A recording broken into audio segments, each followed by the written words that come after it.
ఆ ప్రాసెస్లో భాగంగానే త్వరలో మనకి ఒక ఫౌండేషన్ వస్తుంది. ఇన్నాళ్ళు నేను చెప్పింది చాలామందికి రీచ్ అయింది, నా మీటింగ్లు అన్న వాళ్ళకి లేదా వీడియోలో చూసిన వాళ్ళకి. వీడియోలో లేని వాళ్ళకి మీకు అందరికి వీడియో చూసే నాలెడ్జ్ ఉండొచ్చు, అందరికీ నాలెడ్జ్ ఉండదు. వాళ్ళు భయపడతానో లేదా గబాల రామకృష్ణ గారు యాక్సెస్ దొరకకపోతే ఎలా అన్నాళ్ళు చేయలేకపోయారు తెలిసినా కూడా. దానికి వాట్సాప్ గ్రూపులు కొన్ని వేల మంది మన వాళ్ళు మన దాంట్లో పనిచేస్తే కొన్ని లక్షల మందిని సర్వ్ చేస్తున్నారు. అది పక్కన పెడితే కొత్తగా ఇప్పుడు ఒక వారం 10 రోజులు ఒక కాల్ సెంటర్ వస్తుంది. ఒక టోల్ ఫ్రీ నెంబర్ ఆల్రెడీ వచ్చింది. ఒక 4 డిజిట్ల నెంబర్ కోసం కూడా ఈ వారం 10 రోజులు వస్తుంది. ఆ టోల్ ఫ్రీ నెంబర్లో మీకు ఎవరికి డౌట్ ఉన్నా నేను ప్రెస్ మీట్లో అనౌన్స్ చేస్తాను. ఎనీ డౌట్ 24 అవర్స్ మనం ఆన్సర్ ఇస్తాం. 24 అవర్స్. ఒక తాలింపు వేస్తే ఆవాలేసుకోవచ్చా డౌట్ వచ్చింది, ఫోన్ చేయండి డైరెక్ట్, మేము కాల్ సెంటర్ నుంచి ఆన్సర్ ఇస్తాం. అట్లానే ఆన్సర్ కావడం గణేష్ గారు ఇంకోటి ఏం చేస్తామంటే మన వెనకమాల 1000 మంది డాక్టర్లతో సుమారుగా ఒక ప్యానల్ వస్తుంది, పెద్ద ప్యానల్. ఇప్పుడు మీరు ఫోన్ చేశారు, మీకేదో కిడ్నీ ప్రాబ్లం ఉంది, మీరు చెప్పిందంత రికార్డ్ అవుతుంది ఆ కాల్ సెంటర్లో. ఇది మొత్తం నెఫ్రాలజిస్ట్కి వెళ్తుంది, మన టీంలో ఉండే నెఫ్రాలజిస్ట్కి. ఆయన వీళ్ళు ఎలా డైట్ మార్చుకోవాలి, ఎలాంటి టెస్టులు చేసుకుని ఎలా చేయాలనేది ఆయన సలహా ఇచ్చిన మళ్ళీ మనం వాళ్ళకి అందిస్తుంది. ఇది కూడా కంప్లీట్ ఫ్రీగా అందుతుంది. వాలంటరీగా ముందుకు వచ్చారు కొన్ని వేల మంది. పెద్ద వ్యవస్థ వస్తుంది. త్వరలోనే నేను ప్రెస్ మీట్ పెట్టి అనౌన్స్ చేస్తాను. చాలా పెద్ద వ్యవస్థ వస్తుంది. విదేశాలకు ఒక నెంబర్ వస్తుంది, ఇండియా మొత్తానికి ఒక నెంబర్ వస్తుంది. నా వీడియోలోని ఇలా కూడా కాకుండా పక్కాగా సైంటిఫిక్గా నేను చెప్తా. పక్కన గ్రాఫిక్స్తో సహా వచ్చేట అన్ని భాషల్లో, భారతదేశం అన్ని భాషల్లో రిలీజ్ అవుతాయి. అదంతా విఆర్కే హెల్త్ ఫౌండేషన్ అది బిగిన్ అవుతుంది, దాని ద్వారా జరుగుతుంది. చాలా పెద్ద వ్యవస్థలో జరుగుతుంది. అదంతా మీకు తర్వాత తెలియజేస్తాను. ఫస్ట్ నేను ఇప్పుడు మీకు డయాబెటిక్ గురించి చెప్తాను. ప్రపంచానికి మహమ్మారిలాగా ఉనికిస్తున్న డయాబెటీస్ని అర్థం చేసుకుంటే అసలు వైద్యం ఎలా అప్రోచ్ అవుతుంది, వీళ్ళు ఎందుకుని రామకృష్ణ అనే సామాన్యుడు ఇన్ని కోట్ల మంది ప్రజలు ఎందుకుని వైద్య వ్యవస్థ ఇంత చెప్పిన మాట వినకుండా తిరుగుబాటు చేస్తారో మీకు అర్థమవుతుంది. నేను సింపుల్గా కొన్ని క్వశ్చన్స్ అడిగి మీ సబ్జెక్ట్ చెప్తాను. ఉదాహరణకి మీకు అర్థం కావడం కోసం చెప్తాను. ఇప్పుడు మన ఎమ్మెల్యే గారు ఉన్నారు. ఎమ్మెల్యే గారు ఆయనకి షుగర్ లేదు, ఆయన ఈజ్ నార్మల్ పర్సన్. ఇప్పుడు ఆయన ఉన్నారు పక్కన సుబ్బారావు గారు అనుకోండి, ఆయన ఉన్న ఉదాహరణకి. సుబ్బారావు గారు ఫుల్లీ డయాబెటిక్, ఎమ్మెల్యే గారు నాన్ డయాబెటిక్. సుబ్బారావు గారు బాగా డయాబెటిక్. వీళ్ళిద్దరూ నా దగ్గరికి వచ్చారు. నేను ఒక ల్యాబ్ టెస్ట్ చేస్తున్నాను. ఎమ్మెల్యే గారు సుబ్బారావు గారు నా దగ్గరికి వచ్చారు. ఎమ్మెల్యే గారు షుగర్ లేదు, మామూలుగా నా దగ్గరికి వచ్చారు. సుబ్బారావు గారికి డయాబెటిక్ ఉంది కాబట్టి ఆయన ఇంజక్షన్ చేసి నా దగ్గరికి వచ్చారు. నేను ఇద్దరికి బ్లడ్ తీసుకున్నా, ఇద్దరు బ్లడ్ తీసుకున్నా. బ్లడ్ తీసుకుని టెస్ట్ చేశాను. చేస్తే ఇద్దరికి 90 వచ్చింది. ఇద్దరికి 90 వచ్చింది. ఎందుకు వచ్చింది? ఆయన నా దగ్గరికి వస్తే ఇన్సులిన్ చేసుకొచ్చారు, ఇన్సులిన్ ఇంజక్షన్ తీసుకొచ్చారు సుబ్బారావు. ఎమ్మెల్యే గారికి అట్టాగో షుగర్ లేదు కాబట్టి 90 వస్తుంది. ఈయన నా దగ్గరికి వస్తే ఇన్సులిన్ చేసుకొచ్చారు, ఈయన డయాబెటిక్కే ఇన్సులిన్ చేసుకొచ్చారు కాబట్టి 90కి వచ్చింది బ్లడ్లో. బ్లడ్ చూసా. ఇప్పుడు నా చేతిలో 90 రిపోర్ట్ ఉంది. ఇప్పుడు నేను ఇద్దరిని నాన్ డయాబెటిక్ అని చెప్పచ్చా? నా చేతిలో రిపోర్ట్ని బట్టి నేను వాళ్ళ ఇంటర్వ్యూ చేయలే, వాళ్ళిద్దరితో నేను మాట్లాడాల, జస్ట్ రిపోర్ట్ బ్లడ్ తీసుకున్నా, బ్లడ్ చూసా. నా చేతిలో ఇద్దరు రిపోర్ట్లు పెట్టుకుని సుబ్బారావు గారు ఎమ్మెల్యే గారు ఇద్దరు నాన్ డయాబెటిక్ అని నేను చెప్తే కరెక్ట్ అవుతుంది? అవుతుందా? ఇది సిచ్యువేషన్ నెంబర్ 1. రెండో సిచ్యువేషన్, ఎమ్మెల్యే గారు నాన్ డయాబెటిక్, సుబ్బారావు గారు డయాబెటిక్. ఎమ్మెల్యే గారు నా దగ్గరికి వచ్చే ముందు బాగా ఆయన 1 కిలో స్వీట్లు బాగా ఇష్టమైన సున్నుండలు, జిలేబీ, జాంగిలు తిని నా దగ్గరికి వచ్చారు. నా దగ్గరికి వచ్చే ముందు ఈయన సుబ్బారావు గారు డయాబెటిక్ అని సుబ్బారావు గారు నా దగ్గరికి వచ్చేటప్పుడు ఇన్సులిన్ చేసుకొచ్చారు. ఎమ్మెల్యే గారు స్వీట్లు తిని వచ్చి నా దగ్గరికి వచ్చారు కాబట్టి టెంపరీ గ్లూకోజ్ ఎలివేషన్లో ఆయనకు ఒక 140 చూపించింది బ్లడ్. కానీ ఆయన ఇన్సులిన్ వేసుకొచ్చారు కాబట్టి డయాబెటిక్ అని సుబ్బారావు గారికి 90 చూపించింది రిపోర్టు. 2 రిపోర్ట్లు నా చేతిలో ఉన్నాయి. ఈ రిపోర్ట్ బేస్ చేసుకుని 140 చూపించిన ఎమ్మెల్యే గారు డయాబెటిక్, 90 ఉన్న సుబ్బారావు గారు నాన్ డయాబెటిక్ అంటే ఈజ్ ఇట్ ఫేర్? అది నిజమవుతుందా? నిజమవుతుందా? అంటే ఇప్పుడు నేను ఒక ఆర్థోపెడిషన్ని, అంటే రిపోర్ట్ గురించి చెప్తాను. నేను ఒక ఆర్థోపెడిషన్ని, కీళ్ళ బాగు చేస్తా. 2 రిపోర్ట్లు ఉన్నాయి. ఎమ్మెల్యే గారితో సుబ్బారావు గారితో 2 రిపోర్ట్లు ఉన్నాయి. చూసా. సుబ్బారావు గారు చూస్తే ఆయన కాలు బ్రేక్ అయ్యింది. రిపోర్ట్ చెప్తాను, ఆయన ఇంటర్వ్యూ చేయాల్సలా, ఎవడు మీరు పడ్డారా, కాలు నొప్పా, వాసిందా అని. చూసా బ్రేక్ తిరిగి ఉంది. నేను రిపోర్ట్ చూస్తే చెప్తా ఆయన బ్రేక్ అయ్యిందని.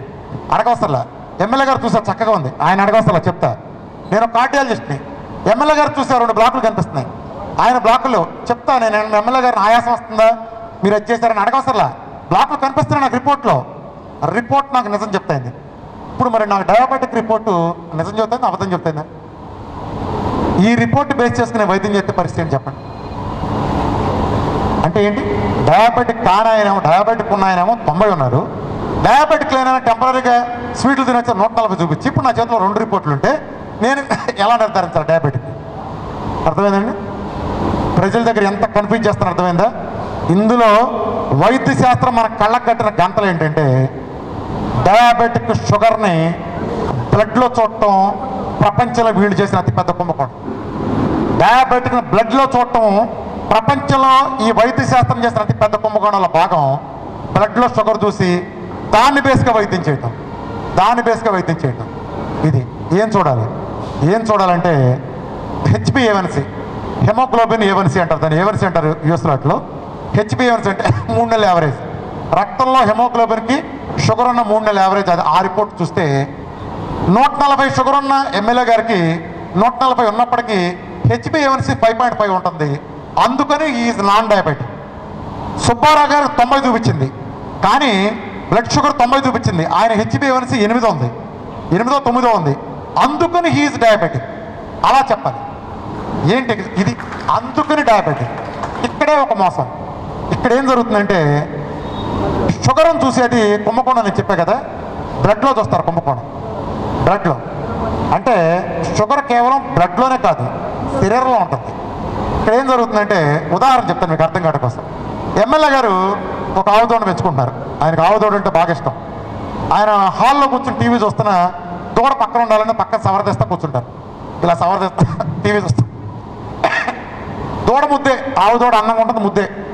అది పేడేసింది, పేడ ముద్దు కాదుగా, బంగారం అంటే హాల్ పాడైపోయింది. మా బొట్టోళ్ళు ఎవరు వెళ్తే బాగోదు. అందుకని ఎమ్మెల్యే గారు ఏం చేశారు, హాల్ అందంగా కనిపించాలని కోసం ఈ పేడ తీసి బెడ్రూమ్లో పడేస్తారు. ఈ హాల్లో పేడ తీసి బెడ్రూమ్లో పడేశారు. ఎందుకని? హాల్ బాగుండటం కోసం. మళ్ళా వేసింది, మళ్ళా పేడేసింది. అది ఈసారి కిచెన్లో పడేశారు. అయిపోయింది. మా బొట్టోళ్ళు ఎమ్మెల్యే గారి దగ్గరికి వెళ్ళాం, కాఫీ ఇచ్చారు, తాగేం వచ్చాం. హాల్ బాగానే ఉంది. ఇప్పుడు నేను ఎమ్మెల్యే గారిని అడుగుతున్నా, సార్ మీ హాల్ బాగుంది, వెరీ గుడ్, మీ ఇల్లు బాగుందా? చెప్పండి, మీ ఇల్లు బాగుందా? హాలు బాగుంది అని భ్రమలో మీరు ఉండటం కోసం, మమ్మల్ని భ్రమలో పెట్టడం కోసం మీ ఇల్లుని గబ్బు చేశారు. మీ ఇల్లుని గబ్బు చేశారు మీరు. హాల్లో మీ ఇల్లు బాగుండాలంటే మీ ఇంట్లో ఎక్కడా పేడ ఉండకూడదు. మీ ఇల్లు శుభ్రంగా ఉండాలంటే ఇల్లంతా బాగుండాలి, కేవలం హాల్ కాదు.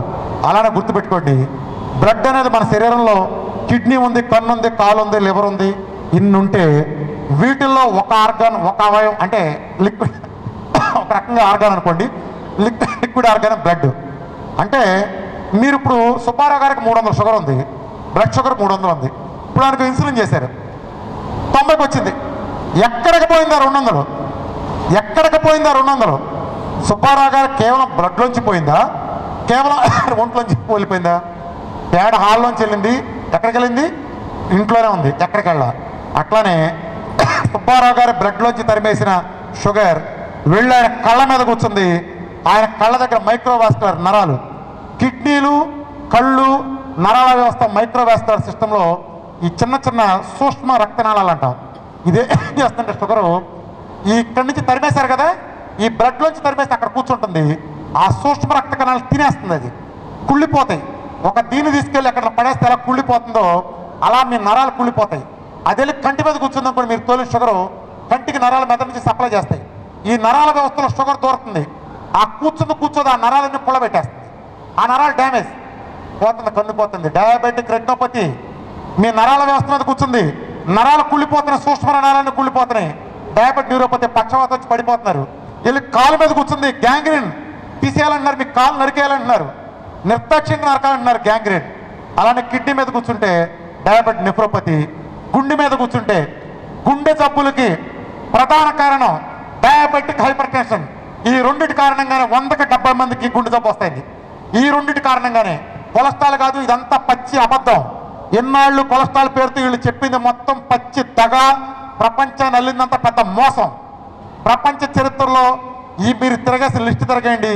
మీరు కావాలంటే గవర్నమెంట్ తరఫున నేను ఛాలెంజ్ చేస్తున్నా, మీరు కేర్ తెప్పిస్తారో రమేష్ గారు కార్డియాలజీ హాస్పిటల్ రికార్డులు తీయండి, బైపాస్ తీసిన రికార్డులు బయట పెట్టండి. వాడు బైపాస్ 4 వారాలు కూడిపోయినాడికి ఎల్డిఎల్ చూడండి, హెచ్డిఎల్ చూడండి, అది చూసి దానికి దీనికి ప్రజలు నమ్మేతన సంబంధం అడగండి. ఎల్డిఎల్ ఎక్కువ ఉండడానికి హార్ట్ డిసీజ్ రావడానికి దమ్మిడి సంబంధం లేదు, దమ్మిడి సంబంధం లేదు. కానీ మన అందరిని అమ్మో ఎల్డిఎలా కొంప మునిగిపోతుందని చెప్పని మన భ్రమలో పెట్టి నాశనం చేశారు. సరే షుగర్కి వద్దాం. ఇలా కూర్చుని కుళ్ళిపోతే అక్కడికి వెళ్తుంది. దీనికి కారణం ఏంటి? మీరు కేవలం మీరు ఇచ్చిన మందు ఎందుకు పనిచేస్తుందంటే బ్లడ్ అనే ఒక ఆర్గాన్లోంచి మాయం చేసి ఇంకో చోట కూర్చోబెడతాం. అందుకని అక్కడ జరుగుతుంది విధ్వంసం అంతా, అక్కడ జరుగుతుంది విధ్వంసం. ఇది అసలు షుగర్ అంటే ఏంటో తెలుసుకుంటే ఫస్ట్ మనకి ఎందుకు వస్తుందని, ఈ ప్రాబ్లం ఎక్కడ బిగినైంది అర్థం చేసుకుంటే దాన్ని ఎలా సరి చేసుకోవాలో అర్థమవుతుంది. మన ఆహారంలో తినే ఆహారం 3 కేటగిరీలుగా ఉంటుందండి. మీకు అర్థమయ్యే భాషలో చెప్తానండి. ఒకటి కార్బోహైడ్రేట్ అంటే పిండి పదార్థాలు. కార్బోహైడ్రేట్ అంటే మనం తినే పంచదార కానీ ఏదైనా స్వీటు హాటు మన చక్కెరలు చెకోడీలు ఈ మొక్కజొన్నలు మొత్తం ఇవాళ తినే దోశలు గారెలు బూర్లు ఇప్పుడు పొద్దు నుంచి మీరు రాత్రి వరకు తినేది లెక్కేస్తే 99% కార్బోహైడ్రేట్. కాఫీలు టీలు ఏదైనా ఎనీథింగ్ మనం తినేదంతా పిండి పదార్థం. ఈ పిండి పదార్థాన్ని గ్లూకోజ్ అంటాం, షుగర్ అంటాం. ఏదైనా పేర్లు ఒకటే, బెజవాడ విజయవాడ లాగా షుగర్ అన్నా గ్లూకోజ్ అన్నా కార్బోహైడ్రేట్ అన్నా 3 ఒకటే. ఇది ఒక ఐటమ్. రెండోది ప్రోటీన్. ప్రోటీన్ అంటే మన శరీరంలో మంచి కండ పెరగడానికి ఆర్గాన్స్ ఫామ్ అవడానికి కావాల్సిన ప్రోటీన్, ఇది ప్రోటీన్. మూడవది ఫ్యాట్. ఆహారంలో ఈ 3 ఉంటాయి. ఈ మూడిట్లో నిజానికి మనిషికి అత్యవసరంలో కావాల్సింది ఏంటంటే శరీరానికి మేలు చేసి కండను పెంచే ప్రోటీన్ ఒకటి, ఫ్యాట్ కావాలి. ఫ్యాట్ నుంచి వచ్చే ఫ్యాటీ యాసిడ్స్, వీటితోనే మనుగడ ఉంటుంది. కానీ మనం ఏం చేసాం, కార్బోహైడ్రేట్ అవసరం మనిషికి దమ్మిడి కూడా లేదు. గుర్తుపెట్టుకోండి, కార్బోహైడ్రేట్ అవసరం మనిషికి దమ్మిడి కూడా లేదని నిదర్శనం ఎస్కిమోలు. ఎస్కిమోలు అనే ఒక మానవ జాతిలో ఒక జాతి వాళ్ళకు ఉండేవాళ్ళు అలాస్కాలో మనకు ఉంటారు, అంటార్క్టికాలకు ఉంటారు కదా. వీళ్ళు వాళ్ళ జీవితాన్ని పరిశీలిస్తే జీవితంలో పుట్టినప్పటి నుంచి చచ్చిపోయేలోపు కార్బోహైడ్రేట్ ఇంత కూడా తినరాడు, ఇంత కూడా తినరు. అంటే పచ్చి మాంసమే తింటారు వాళ్ళు, ఎందుకంటే కాల్చడానికి మంట ఉండదు కదా, మంచే ఉంటుంది కదా. అలాంటి వాళ్ళు ఎన్నాళ్ళైనా వాళ్ళకి ఒక్క జబ్బు లేకుండా దశాబ్దాల పాటు సర్వైవ్ అవుతున్నారంటే అదే కారణం. వాళ్ళని తీసుకొచ్చి మనం రెగ్యులర్ కార్బోహైడ్రేట్ పెట్టిన తర్వాత ప్రయోగం జరిగింది. వాళ్ళకి రోగాలన్నీ వచ్చినాయి. తిరిగి మళ్ళీ మానిపించేసి మళ్ళీ వాళ్ళ పాత విధానంలో తీసుకెళ్తే ఉన్న రోగాలు మొత్తం పోయినాయి. సో అది సక్సెస్ఫుల్. మనకు అవసరం లేని కార్బోహైడ్రేట్ని జీవితంలో మొత్తం తింటా వచ్చాం. ఎప్పుడైతే తింటా వచ్చామో తింటే ఏం జరుగుతుంది? ఇడ్లీ తిన్నారు. ఇడ్లీ అంటే కార్బోహైడ్రేట్, ఇడ్లీనో దోశో ఏదైనా సరే తిన్నారు. ఉదాహరణకి మీరు 6 ఇడ్లీ తిన్నారు. తింటే ఏం జరుగుతుంది? ఇడ్లీ అనేది కార్బోహైడ్రేట్. ఇప్పుడు మీరు 6 ఇడ్లీ తిన్నారు. ఈ 6 ఇడ్లీ ఏమవుతుందంటే ఇది తినగానే మన శరీరంలో ప్యాంక్రియాస్ ఉంటుంది. ఈ ప్యాంక్రియాసిస్లో ఆల్ఫా సెల్స్ బీటా సెల్స్ అని 2 ఉంటాయి. Alpha cells beta cells. ఈ ఆహారం కార్బోహైడ్రేట్ తినగానే మన శరీరంలో ప్యాంక్రియాసిస్లో ఉండే ఆల్ఫా సెల్స్ దీన్ని ఈ ఆహారాన్ని గ్లూకోజ్ అనే పెట్రోల్ కింద మారుస్తాయి. గ్లూకోజ్ అనే పెట్రోల్ కింద మారుస్తాయి. ఒక పెట్రోల్ ఎక్కడికి వెళ్ళాలండి? బండిలో పెట్రోల్ ఎక్కడ కొడతాం? కారులో కానీ పెట్రోల్ ట్యాంకులో కొట్టాలి. ఎందుకు పెట్రోల్ ట్యాంకులో కొట్టాలి? ఆ పెట్రోల్ ట్యాంక్ అలా తయారు చేయబడి ఉంటుంది. అంటే ఆ తిరిగే అంతరిక వ్యవస్థ అంతా అందులో ఉంటేనే వాడతాం. అంతేగాని పెట్రోల్ డిక్కీలోనో కార్ సీట్లోనో కొట్టిస్తే ఉంటుంది అది. పెట్రోల్ ఎక్కడికి వెళ్ళాలి? పెట్రోల్ ట్యాంక్ వెళ్ళాలి. అలానే ఇది మీరు తిన్న కార్బోహైడ్రేట్ గ్లూకోజ్ అనే శక్తిగా పెట్రోల్గా మారితే మీకు అర్థం కావడం కోసం పెట్రోల్ అంటున్నారు. ఈ పెట్రోల్ ఎక్కడికి వెళ్ళాలి? ఈ పెట్రోల్ మన శరీరంలో ఉండే పెట్రోల్ ట్యాంక్ దగ్గరికి వెళ్ళాలి. ఆ పెట్రోల్ ట్యాంక్ పేరు ఏంటంటే యువతలరా, ఆ పెట్రోల్ ట్యాంక్ పేరు ఏంటంటే సెల్. మనిషి శరీరంలో ఉండే పెట్రోల్ ట్యాంక్ హ్యూమన్ సెల్ అంటాం.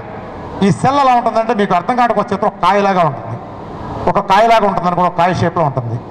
ఈ కాయకు చుట్టూతా ఈ మూత ఎలా ఉందో అలా మూతలు పెట్టి ఉంటాయి, మూతల్లాగా ఉంటాయి, క్లోజ్ చేసిన మూతలు ఉంటాయి. ఆ మూతల్ని రిసెప్టార్లు అంటాం, రిసెప్టార్స్ అంటాం. ఇది సెల్. పెట్రోల్ ట్యాంక్ అనుకోండి, దీనికి మూతలు ఉంటాయి, డిఫరెంట్ మూతలు ఉంటాయి. ఆ మూతలు రిసెప్టార్లు అంటాం. దీని చుట్టూతా ఒక లిక్విడ్ వాచ్మెన్ లాగా కాపలా కాస్తూ ఉంటుంది సెల్ చుట్టూతా.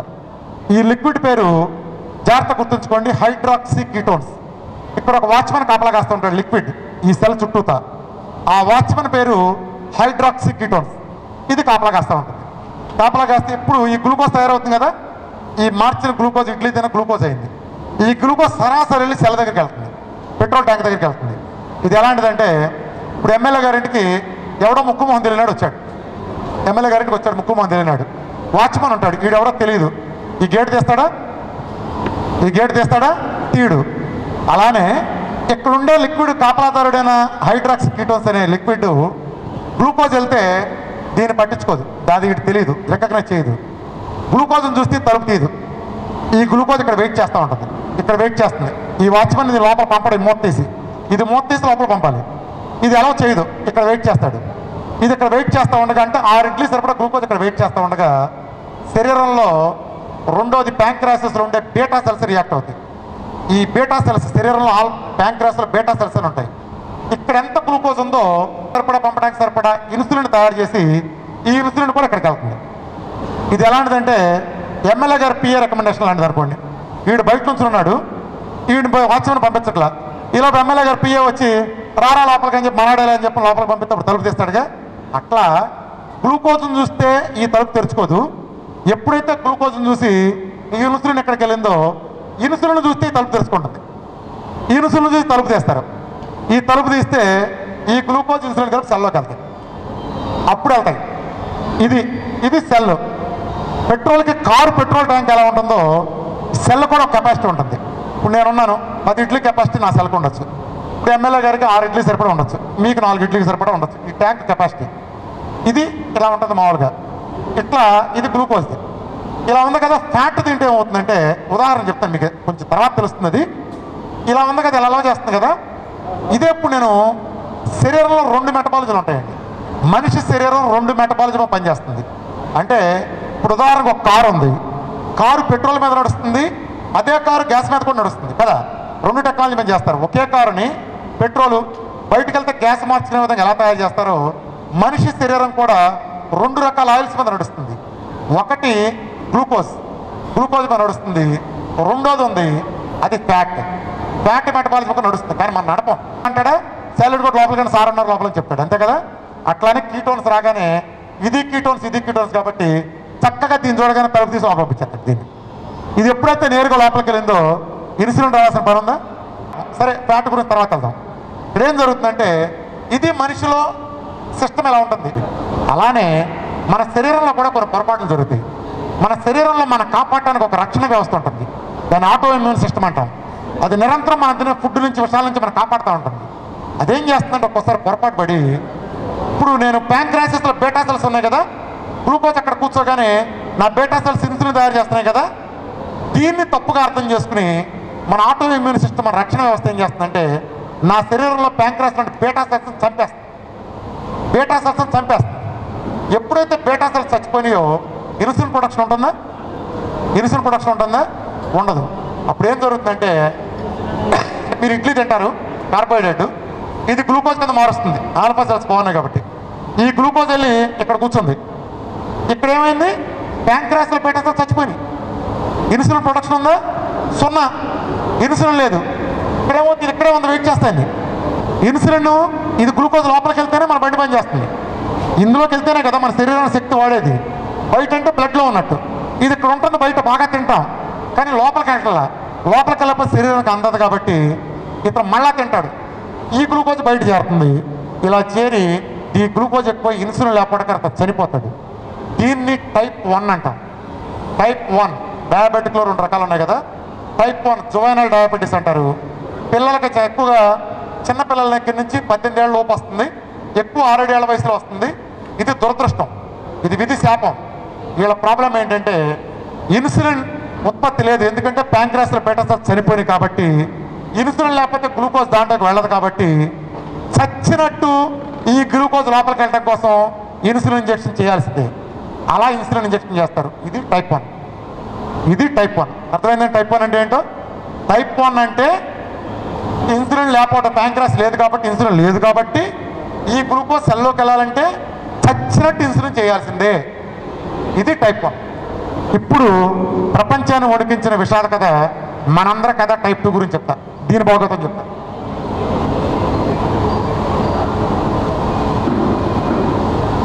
ఇది అసలు భాగవతం. టైప్ 1 ఓకే, దీని పక్కనట్టే. ప్రపంచం అందరూ నాశనం చేస్తున్న టైప్ 2. ఇదేంటంటే, ఎమ్మెల్యే గారు వాళ్ళ పొద్దునే కొన్ని ఉదాహరణ చెప్తాను. ఆయన ఉదాహరణ తీసుకుని ఆయనదనుకో మాకంటే ఉదాహరణ మీకు అందరికి అర్థం కావడానికి చెప్తాను. ఎమ్మెల్యే గారు పొద్దున్నే 6 గంటలకి వాళ్ళ ఇంట్లో వాళ్ళ వైఫ్ 6 ఇడ్లీ పెట్టారు. ఆయన 6 ఇడ్లీ తిన్నారు. ఇది బయట. ఆయన శరీరంలో ఏం జరుగుతుందంటే, పొద్దున్న 7 గంటలకి, టైం కూడా జాగ్రత్తగానండి ఎమ్మెల్యే గారు, టైం కూడా జాగ్రత్తగానండి. 6 గంటలకు ఆయన వాళ్ళ వైఫ్ పెట్టిన 6 ఇడ్లీ తిన్నారు. 6 ఇడ్లీ తింటే ఆయన శరీరంలో ఉండే ఆల్ఫా సెల్స్, ప్యాంక్రాస్లో ఉండే ఆల్ఫా సెల్స్ ఈ ఇడ్లీని గ్లూకోజ్ కింద మారుస్తాయి. ఈ గ్లూకోజ్ వెళ్ళి ఆయన పెట్రోల్ ట్యాంక్ ఆయన సెల్ల దగ్గరికి వెళ్ళి ఉంచుంటుంది. ఆయన ప్యాంక్రాస్ 6 ఇడ్లీ సరిపడి ఇన్సులిన్ తయారు చేసి ఇక్కడ పంపిస్తుంది. 2 గంటలు లోపలికి వెళ్తాయి. ఎమ్మెల్యే గారి సెల్ కెపాసిటీ 6 ఇడ్లీ అనుకోండి. రాత్రి అంతా నిద్ర లేకుండా ఉన్నారు కాబట్టి ఇది కంప్లీట్ ఖాళీ అయిపోతుంది. సో 6 ఇడ్లీ సరిపడా ఖాళీ ఉంటుంది. ఆయన 6 ఇడ్లీ తిన్నారు. 6 ఇడ్లీ లోపలికి వెళ్ళిపోయింది. 6 ఇడ్లీ సరిపడా ఇన్సులిన్ గ్లూకోజ్ లోపలికి వెళ్ళి ఫినిష్, ట్యాంక్ ఫుల్ అయింది. ఇప్పుడు ఆయన అరగంటలో బయటకు వచ్చారు. ఎవరో ఫ్రెండ్ ఇంటికి వెళ్ళారు. అక్కడ గారెలో ఏదో చేశారు సంథింగ్. ఆయనకి చాలా ఇష్టం. అరే ఈ గారెలో అనుకోండి ఇంట్లో ఇడ్లీ తినకపోతే అనుకుని ఆయన 4 కక్కులు తాపుకోలేక గారెలు అంటే ఇష్టమని వాళ్ళు పెట్టింది కదా అని చెప్పి ఒక 6 గారెలు తినేశారు. చాలా టేస్ట్ కొన్నాయని.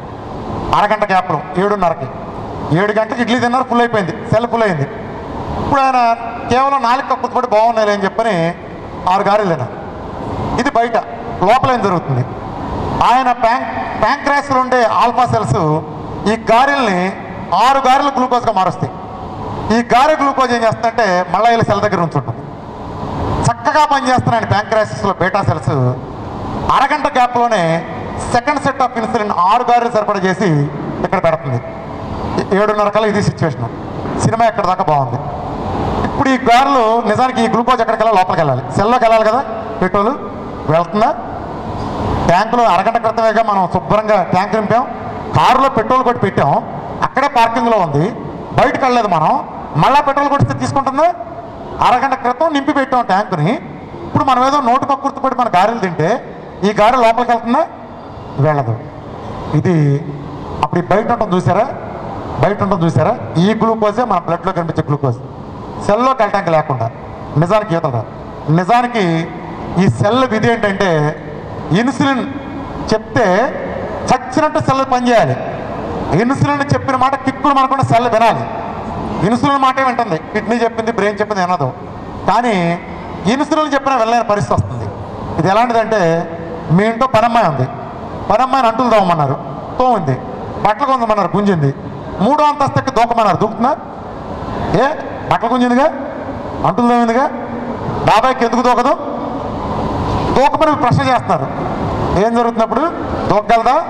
ఎందుకు దూకలేదంటే అంటులు తోమటం, బట్టలు కొంచడం పరిధిలో పని. ఇది పరిధికి మించిన పని. అలా చేస్తే చచ్చిపోతుంది. కాబట్టి ఏమంటుంది? మీరు దూకాల్సిందంటే పోవమ్మా అంటుంది. అంటుంది కదా. ఎందుకని? చేయలేని పని కాబట్టి పోవమ్మా అంటుంది. అలానే ఈ ఇన్సులిన్ చెప్తే సెల్ కిక్కులు మనకుండా తీసుకోవాలి గ్లూకోజ్ని. కానీ ఇన్సులిన్ చెప్తేనే తీసుకుంటుంది, వేరే చెప్తే తీసుకోదు. కానీ ఇన్సులిన్ చెప్పినా వెళ్ళలేని పరిస్థితి వచ్చింది. ఎందుకంటే ట్యాంక్ ఫుల్ అయ్యి ఉంది. ఇక్కడ ఉన్న ఇన్సులిన్ ఏమంటే దారిలో బయట ఉన్న పాలు లోపలికి అంటుంది. ఖాళీ లేదురా బాబు అని సెల్ కూడా చేస్తుంది. అలా అన్నప్పుడు ఇది ప్రశ్న చేస్తూ ఉంటుంది, లోపలికి వెళ్ళాలి, లోపలికి వెళ్ళాలని. అప్పుడు సెల్ ఇన్సులిన్ మాట కిక్కులు మనకు ఉండాల్సిన సెల్ ఇన్సులిన్ని పోరా అంటుంది. మన పనమ్మాయి మన ఎలా పోవమ్మా అంటుందో అలానే సెల్ కూడా పోరా అంటుంది. అంటే పోరా అని తెలుగులోనే ఇంగ్లీష్లో నేకల పేక మాకండి రిజెక్ట్ చేస్తుంది. అలా వ్యతిరేకించే పరిస్థితిని అది మనకుండే జబ్బు. ఆ జబ్బు పేరు ఇన్సులిన్ రెసిస్టెన్స్. ఇన్సులిన్ని సెల్ వ్యతిరేకించడానికి తప్పని పరిస్థితుల్లో గత్యంతరం లేక వ్యతిరేకించే పరిస్థితిని ఇన్సులిన్ రెసిస్టెన్స్ అంటాం. ఇవాళ మీరు ప్రపంచంలో చెప్పే జబ్బులన్నిటికీ ఒకే ఒక్క కారణం, అది మాత్రమే. ఒకే ఒక్క కారణం. ఆ జబ్బుకే అదొక విషవృక్షం అయితే దానికి ఒక కొమ్మ షుగరు, ఒక కొమ్మ బీపీ అన్ని లక్షణాలు. ఇవన్నీ లక్షణాలు. దీనికి ఒక కొమ్మ బీపీ, ఒక కొమ్మ షుగరు, ఒక కొమ్మ థైరాయిడ్, ఒక కొమ్మ పీసీఓడి. కానీ మొదలేంటి? ఆ మొదలు ఇన్సులిన్ రెసిస్టెన్స్. ఇది నిజానికి ఎమ్మెల్యే గారి స్టోరీ చెప్పింది ఒకరోజు స్టోరీ కాదు, ఇది కొన్ని దశాబ్దాల కథ. ఆయనకు అన్నప్రాసన రోజున ఆయనకు మొదటి రోజు కార్బోహైడ్రేట్ అన్నం పెట్టారు. ఆ రోజు నుంచి ఆయన తింటానే ఉన్నారు. కొన్ని దశాబ్దాల పాటు తింటా మనందరం ఆయన అందరం అన్నప్రాసన రోజు తింటానే ఉన్నాం. ఏ రోజైనా ఒక్కరోజైనా మనం పూర్తి నిరాహారంగా ఉండగలిగాం మనం? చెప్పండి. అది నిండక ముందు అంటే ఈ ట్యాంక్ నిండి ఉంటుంది, ఇది కొంచెం అయ్యేటానికి ఇది డబుల్ క్వాంటిటీ వేస్తున్నాం తప్ప గంటకి తింటాం, కాఫీలు తాగటం, టీలు తాగటం. ఈ ట్యాంక్ ఎప్పుడు పొంగి పొరలుతూ ఉంటుంది తప్ప ఎప్పుడన్నా మనం దీన్ని ఎంటీ చేసుకో కంప్లీట్ ఎంటీ అయినా తింటున్నామా? అలా తిన్నప్పుడు ఏం జరుగుతుందంటే కొన్ని దశాబ్దాల పాటు ఈ సెల్ని నిరంతరం గ్లూకోజ్తో నింపటం వలన ఇదేం జరుగుతుందంటే ఈ ట్యాంకు 6 ఇడ్లీ సరిపడా పట్టే ఉంటున్న కెపాసిటీ ట్యాంకు గ్లూకోజ్ని ఆహారంగా చేసుకు బతికే ఫ్యాట్, గ్లూకోజ్ని ఆహారంగా చేసుకు బతికే ఫ్యాట్ అనే దాని కారణంగా, అంటే అది కనబట్టే ఫ్యాట్గా మారుతుంది. దాని కారణంగా ఈ సెల్ పూడిపోతుంది. ఇది పూడిపోతుంది, ట్యాంక్ కెపాసిటీ పూడిపోతుంది. ఇది ఎలాంటిదంటే ఎమ్మెల్యే గారు వాళ్ళ 10 కోట్లతో ఇల్లు కట్టారు. 10 కోట్లతో ఇల్లు కట్టారు, గృహప్రవేశం చేశారు, అందరినీ పిలిచారు. బంధువులందరూ వెళ్ళిపోయారు. ఆ రోజు సాయంత్రం ఆయన బాత్రూమ్ స్నానానికి వెళ్ళారు. ట్యాప్ తిప్పగానే ట్యాప్ తిప్పారు, బకెట్ పెట్టి 6 నిమిషంలో బకెట్ నిండిపోయింది. 6 నిమిషం కట్ చేస్తే 10 ఇయర్స్ అయిపోయినాయి. అటాచ్డ్ బాత్రూమ్ 10 ఇయర్స్ అయిపోయింది. మళ్ళా బాత్రూమ్ కల్లా అదే బకెట్ పెట్టి తిప్పారు. 5 నిమిషాలు పట్టింది. 5 నిమిషాలు పట్టింది. గృహప్రవేశం రోజునేమో 6 నిమిషంలో నిండింది. ఇప్పుడు అదే ట్యాప్ తిప్పితే మరి 10 కోట్ల రూపాయలు పెట్టి ఇల్లు కట్టాం, మరి తిప్పితే ఎందుకుని 5 నిమిషాలు పట్టింది? ఎందుకంటే ఆయన గృహప్రవేశం నాడు అందులో వదిలిన వాటరు, గృహప్రవేశం నాడు వదిలిన వాటరు అప్పటి నుంచి నిరంతరం నాన్ స్టాప్ 324 గంటలు ఆ పైపులో నిల్వ ఉంటానే ఉంది. ఏ రోజున కూడా ఆ పైపు ఖాళీగా లేదు. గమనించారా? నాన్ స్టాప్ నీళ్ళు ఆ పైపులో ఉంటాయి కదా, అలా ఉంటే మనం ఉదాహరణకు ఆ పైప్ కెపాసిటీలో 1000 లీటర్లు పడతాయి అనుకోండి. ఆ నీరు నిరంతరం నిల్వ ఉండటం కారణంగా కొన్ని దశాబ్దాల కాలం ఏం జరుగుతుంది, ఆ 10 ఏళ్ల ప్రాసెస్లో వాటర్ని ఆహారంగా చేసుకు బతికే ఫంగస్ పాకుడు ఏర్పడుతుంది. దాంట్లో ఆ పాకుడు పెరిగి పెద్ద లోపల సుమారు 800 లీటర్ల సరిపడా ఊడిపోయింది. కేవలం 200 లీటర్ల సరిపడా మాత్రం ఆ పైపులో ఖాళీ ఉంది. అందుకని సన్నగా వస్తాయి. అదే 1000 లీటర్ల సరిపడా ఖాళీ ఉందనుకోండి, ట్యాప్ తిప్పగానే మీకు ఫుల్ బకెట్ ఫుల్ అవుతుంది. ఎందుకని సన్నగా వస్తున్నాయి? పైపు పాకుడుతో కూడిపోయింది. పాకుడు ఎందుకు వచ్చింది? మీరు ఏదైతే ఇది నీరుందో ఆ నీరుని నిరంతరం నిల్వ ఉంచడం కారణంగా నీరుని ఆహారంగా చేసుకు బతికే, ఈ మాట గుర్తుంచుకోండి, నీరు తేమని ఆహారంగా చేసుకు బతికే ఫంగస్ పాకుడు ఏర్పడేది నిండిపోవడం కారణంగా కెపాసిటీ తగ్గిపోయింది. అట్లానే ఇప్పుడు మనం ఏం చేస్తాం, ఆ కెపాసిటీ తగ్గినప్పుడు అటాచ్డ్ బాత్రూమ్ పెట్టాం, 10 కోట్లు పెట్టి ఇల్లు కట్టాం, ఫంగస్ వచ్చింది, వదిలేస్తామా? వదిలేయము. బాగు చేసుకోవాలి. బాగు చేసుకోవాలంటే ఏం చేయాలి? ఏదైతే వాటర్ కారణంగా ఫంగస్ ఏర్పడిందో మొదట ఆ వాటర్ని పైపులో లేకుండా చేయాలి. అంతే కదా? ఏదైతే సింపుల్ లాజిక్, ఏ వాటర్ కారణంగా నిరంతరం నిల్వంచడం కారణంగా అందులో పాకుడు ఏర్పడిందో మొదట ఆ వాటర్ని దానికి అందలేకుండా చేయాలి. అంటే దాని ఆహారం అదే కదా. ఇప్పుడు మీరు చెప్పాలి, ట్యాంక్ దగ్గరికి వెళ్ళి పైన ఆ పైపులోకి వాటర్ రాకుండా ట్యాంక్ కట్టేస్తాం, పైప్ కట్టేస్తాం. కట్టేస్తే ఏమవుతుంది? అందులో నీరంతా పోయింది. నీరు పోగానే పాకుడు మీరు కట్టేగానే వెంటనే ఒక రోజు చచ్చిపోతుందా? 5-6 రోజులు బాగానే ఉంటుంది. మీరు వదిలేసి ఉంచారు అలా 5-6 రోజుల పాటు ఆ పాకుడు అలానే ఉంటుంది, అలానే ఆకుపచ్చగా స్లోగా ఒడిలిపోవటం మిగిలిపోతుంది. మీరు ఇంకా నీళ్ళు పోయిట్లా ఒక 20 రోజులు పోయేప్పటికి బాగా ఒడులుతుంది, పచ్చి ఉంటుంది, స్టిల్ ఉంటుంది. అట్లా ఒక నెలకు అయ్యేటప్పటికి ఏమవుతుందంటే అది మొత్తం ఎండిపోయి, అంటే ఆహారం అందట్లా, తడి అందట్లా, ఆహారం అందక చివరికి కంప్లీట్ ఎండిపోయి రాలిపోతుంది. ఇప్పుడు మీరు ఒక 20 రోజులు అయింది. ఇంకో సిచ్యువేషన్ చెప్తున్నా. పాకుని ఎండగడతాం, పైపుని ఎండగడతాంటే మ్యాక్సిమం ఎండిపోవచ్చింది, ఇంకా పచ్చి ఉంది, కొంచెం 20 రోజుల పాటు ఎండింది. సరే ఒకరోజు ఏం వెళ్తామని ఒకరోజు ట్యాప్ తిప్పి ఒక్క నిమిషం మీరు బకెట్కి బాత్రూమ్కి వెళ్తామని ట్యాప్ తిప్పి దాంట్లో వాటర్ వదిలేరు. ఏం జరుగుతుంది? 20 రోజుల నుంచి ఎండింది కాస్త మొత్తం మొదలకు వచ్చి మళ్ళీ పాకుడంతా మొదలకు వస్తుంది. అందుకే ఈ ప్రోగ్రాంలో కెలకద్దు అనేది నేను అందుకే ఈ ప్రోగ్రాంలో కెలకటం అంటే అదే. ఒక పాకుడిని చంపాలి అంటే మీరు నాన్ స్టాప్గా చివరిదాకా మీరు అది ఎండిపోయే వరకు చుక్క వదలకుండా ఉంటేనే చస్తుంది. అందుకే నా ప్రోగ్రాంలో నేను కెలకద్దు, ప్రసాదాలు వద్దు, ఒక్కరోజు కూడా అంటుకోద్దు అందుకు. ఇంకా మీకు ఎలాబరేట్గా చెప్పాలంటే, ఒక మొక్కని మన మంచి వరకు పెంచాం మన దొడ్లో, అది విషవృక్షం అని మనకు అర్థమైంది. ఇప్పుడు ఆ చెట్టును చంపాలి. కంటికి కనిపించేదైతే గొడ్డలుగా నరుకుతాం, ఇది కంటికి కనిపించదు కాబట్టి ఆ చెట్టును చంపడానికి మన మార్గం ఏంటంటే ఇన్నాళ్ళు ఏదైతే ఆహారమో దాన్ని దూరం చేస్తాం. అంటే ఇన్నాళ్ళు నేను మీకు ఉదాహరణ చెప్తాను, రోజు 2 బకెట్లు నీళ్ళు పోస్తున్నా ఆ మొక్క పెరగడానికి. ఇప్పుడు నేను నీళ్లు పోయటం ఆపేస్తే నేను ఇవాళ ఆపేయగానే చచ్చిపోతుందండి. మొదటి రోజు చచ్చిపోదు, 4-5 రోజులకి ఒడిలిపోవటం స్టార్ట్ అవుతుంది. ఒక నెల పోయేటప్పటికి చెట్టు నుండి ఆకులన్నీ 1 by 1 రాలిపోతాయి. అప్పటికి కూడా కాండం పచ్చిగానే ఉంటుంది, ఆకులు రాలి కాడ పచ్చిగా ఉంటుంది. నీళ్లు పోయిట్లా ఇంకా మళ్ళా స్లోగా ఎండుకుంటూ వచ్చి కింద దాకా వచ్చి తల్లి వేరుతో సహా చచ్చిపోతుంది. అవి 2-3 నెలలు పడుతుంది ఈ ప్రాసెస్కి. ఈలోపు గుర్తుంచుకొని నేను చుక్క నీరు పోయినా. ఫర్ సపోజ్ ఒక నెల అయింది, ఆకులన్నీ లాస్ట్ ఆకు రాలింది, కాడ పచ్చిగానే ఉంది. ఆ టైంలో నేను వెళ్ళి 2 బకెట్లు నీళ్ళు పోసాను అనుకోండి, ఏమవుతుంది? ఆకులు మొత్తం సర్వైవల్ ఫర్ ఎగ్జిస్టెన్స్ మోడ్లో మొత్తం వస్తాయి. దాన్నే మన ప్రోగ్రాంలో కీలకటం అంటారు. అర్థమైందండి? ఒక చెట్టుని చంపాలంటే ఫస్ట్ నుంచి లాస్ట్ వరకు చచ్చే వరకు మీరు చుక్క నీరు కూడా పోయకూడదు. నేను అప్పుడప్పుడు కొంచెం పోయిచ్చా, బర్త్డే కొంచెం వేయించా, ఇది వేయించా, నో అనేది అందుకు. అర్థమైందండి? మీరు ఆ విషవృక్షాన్ని చంపాలంటే నాన్ స్టాప్ నీళ్ళు పోయకూడదు. మీరు పోయటం వలన మీరు నెల రోజుల పాటు పెట్టింది మొత్తం వృధా అయ్యి మళ్ళీ ఆకులన్నీ వచ్చి మొదలుకెళ్తుంది. అందుకే కెలక్కుండా దాన్ని నిర్దాక్షిణ్యంగా చేయాలి. అలానే ఈ ప్రోగ్రాం కూడా ఇంత ప్రసాదం వద్దు, అంత వద్దు, చీటింగ్ ఎందుకు వద్దు అంటానంటే ఇన్సులిన్ రెసిస్టెన్స్ని చంపాలంటే ఇది మీకు తర్వాత సబ్జెక్ట్లో అర్థమవుతుంది, కెలకూడదు ప్రోగ్రాంలో. సో ఇది బేసికల్గా. ఇప్పుడు ఇక మీకు టైప్ 2 గురించి చెప్తున్నాం కదా. ఇప్పుడు ఇందాక నేను ఉదాహరణ చెప్పాను. ఈ పైప్ ఎలా చేసామో మీరు గమనించండి. బాత్రూమ్ పైప్ కట్టేసాం. బాత్రూమ్ పైప్ కట్టేసినా మీరు ఆ బాత్రూమ్ వాడగలరా? బాత్రూమ్ పైప్ కట్టేసాం, ఆ బాత్రూమ్ వాడగలరా? అప్పుడు మీరు ఏం చేస్తారు? అటాచ్డ్ బాత్రూమ్ కాకుండా చచ్చినట్టు మీరు రెండో బయటకు వెళ్ళే బాత్రూమ్ ఇంకో బాత్రూమ్ ఆల్టర్నేట్ చూసుకోవాలి. చూసుకుని ఏం చేస్తారు? ఇది బాగా ఎవరు ఉంచుకుని తర్వాత తిరిగి మళ్ళీ దీంట్లోకి ఈ బాత్రూమ్ వాడుకుంటుంది. సరేనా కదా? అలానే గ్లూకోజ్ మెటబాలిజం కారణంగా ఈ సెల్ పూడిపోయింది, మన సెల్ కూడా పూడిపోయింది.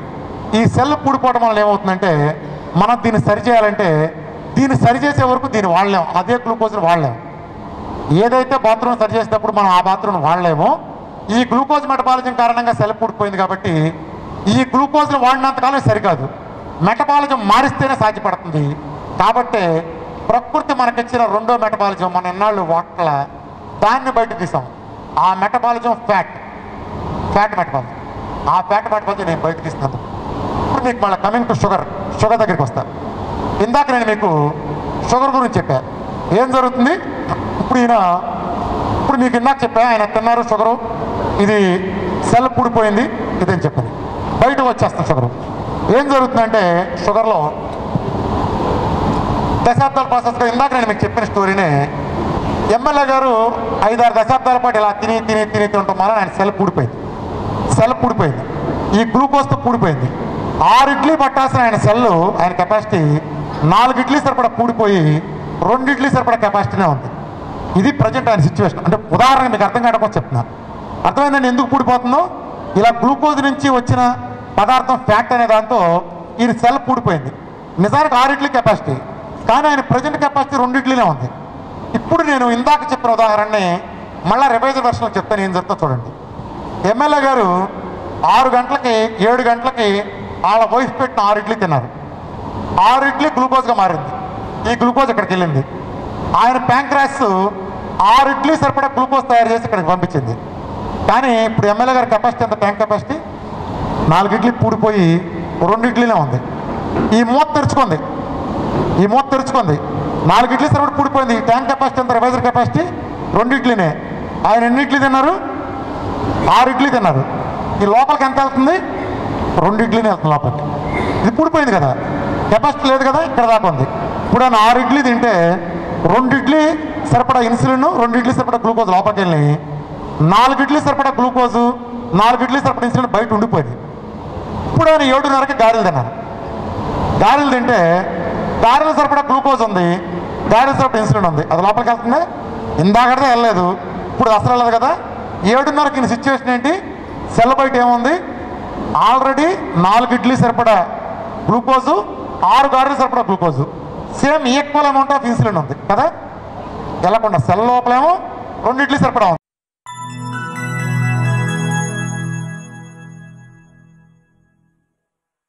Subscribe to our Telugu TV online channel and also press the bell icon so you never miss any new updates, cause whenever we upload new video, you'll get the notification on your mobile.